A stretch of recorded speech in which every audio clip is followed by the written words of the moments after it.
الہی کہ میں اللہ کی رضا کے لیے یہ لنگر تقسیم کر رہا ہوں، اور اس کے ثواب کی نیت کیجئے کہ اس کا ثواب خصوصاً جن کا جشن ولادت منا رہے ہیں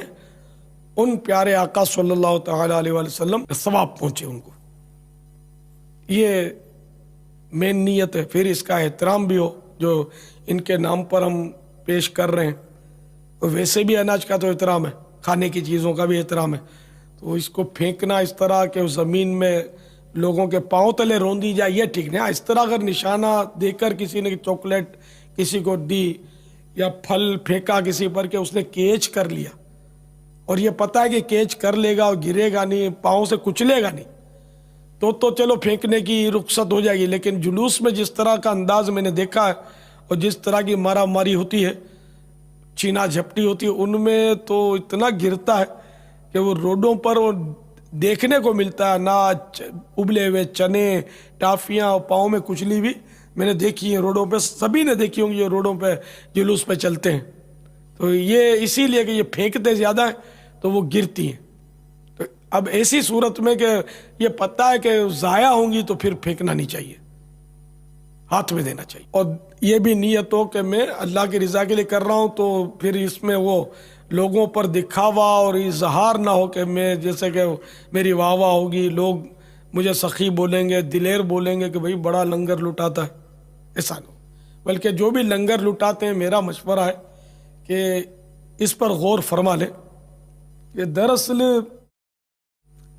دین کے دیگر کام جو ہیں، جیسے کہ یہ دینی کام، تبلیغ کے کام، نیکی کی دعوت کے کام،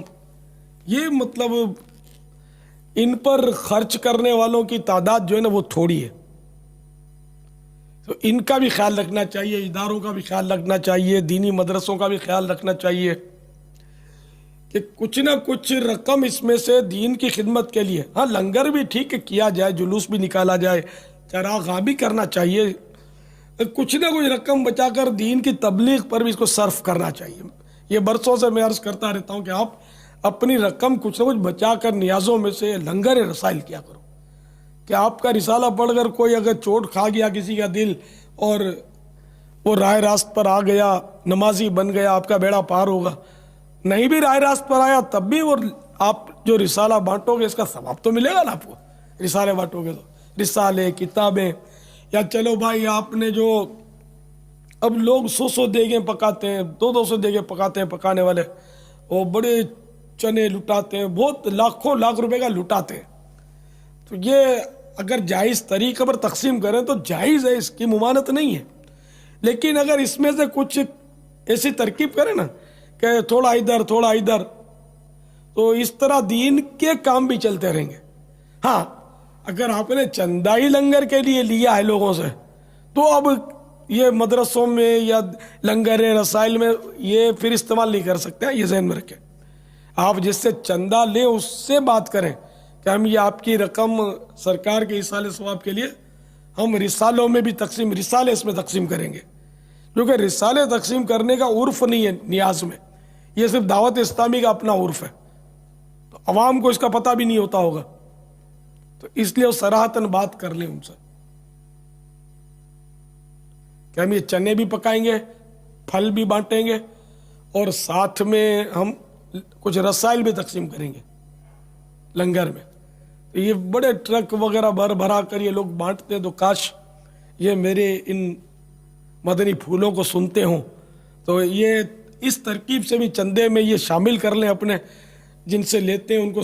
درخواست کریں کہ ہم رسالے بانٹیں گے، منع کیوں کریں گے، وہ آپ کو بانٹنا ہی ہے نا، تو وہ انشاءاللہ آپ کو یہ اجازت دے ہی دیں گے، مگر ایک ایک سے اجازت لینی ہوگی، یا جس نے اجازت دی پھر ان کے پیسوں میں سے آپ رسالے لے سکیں گے، سب کے پیسوں سے نہیں لے سکتے، مکس نہیں کرنا، پھر تو خاص سے مخیر 2-4 پکڑ لیں گے، وہ تھوڑی رقم آپ کو صرف رسالوں کے لیے دے دیں گے کہ چلو بھائی میرے پیسوں سے رسالے بانٹ دو، تو ان پیسوں سے آپ مکتبۃ المدینہ سے رسالے لے لیجئے،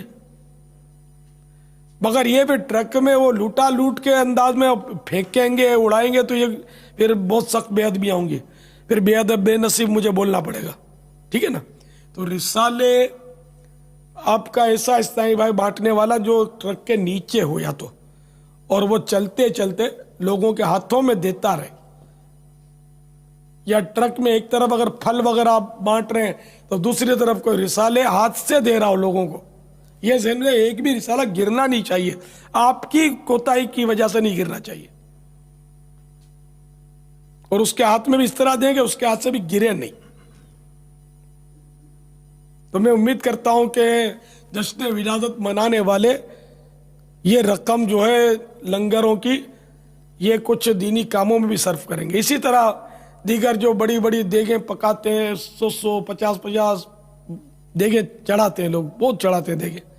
یہ سب بھی اگر چاہیں تو چاہیں کیا, ان کو چاہنا چاہیے, کوشش کریں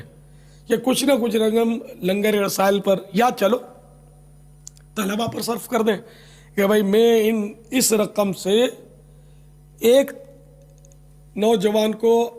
عالم دین بننے کے لیے ترکیب کروں گا, اور اس کا ایصال ثواب کریں. ہر چیز کا ایصال ثواب ہو سکتا ہے نا, کہ میں سرکار کو ایصال ثواب کروں گا, چلو بھائی مثلا جامعۃ المدینہ سے آپ نے رابطہ کیا کہ میں جشن ولادت کی خوشی میں کسی طالب علم پر پورا کورس جو آتا ہے نا اس کا خرچہ دینا چاہتا ہوں. کتنا ہوگا صاحب؟ وہ اتنا ہوگا, مگر اس میں کلی اختیارات لیے جائیں گے تاکہ وہ تبدیلی پیسوں کی بھی ہوگی, مکس ہو جاتا ہے اس میں ایک اس پہ, تو اس کی کتابیں بھی اسی سے آئیں اور جو بھی اخراجات اس کے ہوں اسی سے ہوں. یہ ترکیب بھی ممکن ہے, آپ جامعہ والوں سے اس کا مشورہ کر لیں. اسی طرح بھائی مدنی تربیت گاہ سے رابطہ کریں آپ کہ بھائی میں ایک عیسائی بھائی کو راہ مدینہ میں وقف کرنا چاہتا ہوں. اب اگر وہ راہ مدینہ میں وقف ہونے والا مجبور ہے کہ اگر وہ بیچارہ رات دن ساری زندگی کام کرے گا تو بچے کیا کھائیں گے, اس کے ماں باپ کی بھی خدمت کرنی ہے, تو اس کا جو بھی یہ ترکیب بنے کہ اس کے جو اخراجات ہیں, پھر آنا جانا ٹرینوں میں بسوں میں, پلے سے بیچارہ کہاں دے گا غریب آدمی, انڈر اسٹوڈنٹ کہاں سے دے گا. تو یہ سارے اخراجات بھائی کتنا ہوگا مہینے کا خرچہ, تو صاحب اتنا ہوگا. تو ایک میری طرف سے راہ مدینہ میں وقف کر دو, یا میری طرف سے 25 ماہ کے لیے وقف کر دو بھائی, ایک میں اس کا سارا خرچہ اٹھاؤں گا اور اس کا ثواب میرے آقا کو پہنچے. بھائی ایک 12 ماہ کے لیے وقف کر دو, اس کے سارے اخراجات میں اٹھاؤں گا. اچھا بھائی ایک مدنی قافلہ 12 عیسائی بھائیوں کا 30 دن کے لیے میں سفر کروانا چاہتا ہوں, تو اب اس کا خرچہ مجھ سے لے لیں. 12 دن کے لیے سفر کروانا چاہتا ہوں, چلو 3 دن کے لیے سفر کروانا چاہتا ہوں, ایک کوئی سفر کروانا چاہتا ہوں. تو ایسے غریب لوگ ہوتے ہیں کہ جو بیچارے سفر کرنا چاہتے ہیں لیکن پلے پیسہ نہیں ہوتا. ایک تو دکان کی چھٹی کرے, کاروبار کی نوکری کی چھٹی کرے, آج مہنگائی ہے, بڑی مشکل سے گھر کا پورا ہوتا ہے, اس میں پھر یہ قافلے کا سفر بھی خرچ کرے, چھٹی کی تنخواہ بھی کٹوتی کروائے, تو یہ سب کے لیے ممکن نہیں ہوتا.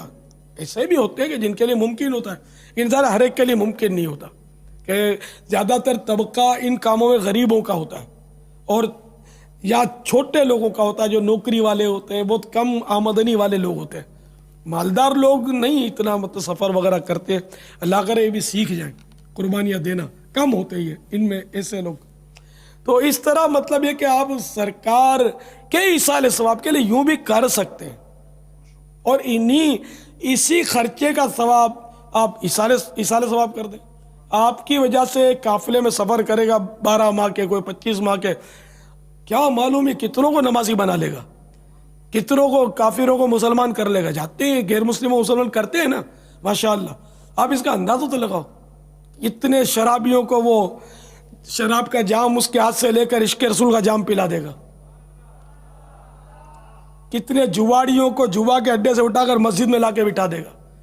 تو یہ کمی کام کر ہی رہے ہمارے مبلغ, نہیں تو انڈر اسٹوڈنٹ کوئی ڈھکی چھپی بات نہیں ہے. مدنی چینل پر اس کی بارے دیکھتے رہتے ہیں, ایک سے ایک بگڑے ہوئے اور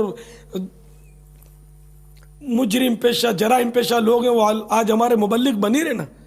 ابھی پچھلے دنوں آپ نے سنا ہی نا کہ ایک نے وہ تاثرات دی, یہاں کے وہ کھڑے کر زیارت بھی کروائی کہ 9 سال جیل کاٹ کر وہ اتنی بڑی داڑھی لے کر آپ کے ساتھ بیٹھے ہوئے تھے نا, کہ مجھے بھائی مدنی ماحول جیل میں ملا, مبلغین نے مجھے یہ سب تربیت دی اور میں آج مدنی مرکز میں آ کے بیٹھا ہوں. چھٹی ہونے کے بعد وہ سیدھا مدنی مرکز میں آ گئے تھے. میں اس وقت سینٹر جیل کراچی سے 9 سال کے بعد رہا ہو کر کے سیدھا فیضان مدینہ میں تشریف لے کر آیا ہوں. حضور میں باہر کی دنیا میں بہت کچھ نہیں حاصل کیا تھا, مگر سینٹر جیل میں آ کر کے میں نے کلام پاک پڑھا اور بہت کچھ سیکھا. 9 سال کے عرصے میں میں نے بہت کچھ حاصل کیا. اس وقت سینٹر جیل کے اندر میں بہت اچھی تربیت دی جا رہی ہے اور ہم لوگ اچھا تعلیم حاصل کرتے ہیں اندر ماشاء اللہ, نماز کی تربیت وغیرہ وغیرہ. جیل سے فارغ ہو کر 9 سال کی جیل کاٹ کر, یہ 9 سال کہنا آسان ہے, 9 گھنٹے بھی جیل میں کوئی نکال کے دیکھے تو پتا چلے کتنے 200 ہوتے. بہت آزمائش ہوتی ہے جیل کے اندر. جیل